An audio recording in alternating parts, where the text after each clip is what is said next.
Hi there, welcome back to the Everyday Artisan. I am Jackie and I welcome you to my channel.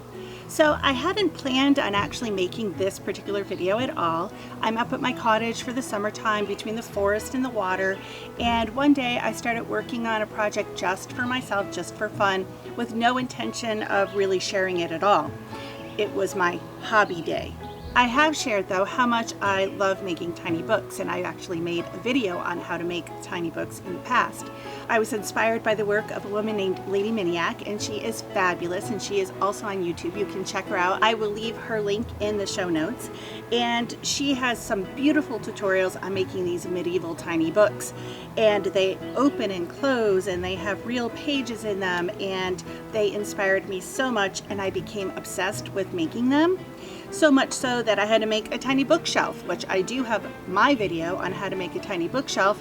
And of course, I kept making them until I finally needed a tiny bookshop. So this is Pinecone Cottage Bookshop, and it was made out of found materials on a rainy day here at my cottage. I have some garbage, some cardboard, some salad containers for windows. You can see a window in the back, a little window on the side. Obviously sticks, moss, and little pine cone pieces, I guess you would say, that I used for the roof. Once Pinecone Cottage Bookshop was done, I realized I actually didn't have enough books to fill Pinecone Cottage Bookshop, and started to make more, and found that I wanted to make my own little tiny books, originals that I could call my own. So I started combing public domain images and gathering beautiful things, and I started to make my own little books with my own little text and vintage images. This one is the fairy uses of mushrooms.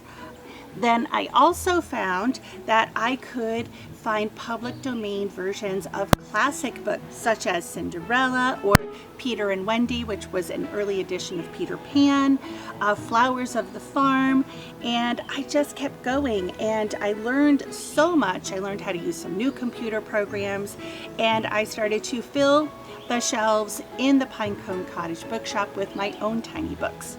So this video is more about the process of how Pinecone Cottage came together and less about tutorial, but I hope you enjoy it. And if you're interested in looking at my little tiny books, I will put a link in the show notes to my Etsy shop in which you can purchase and look at them close up as well.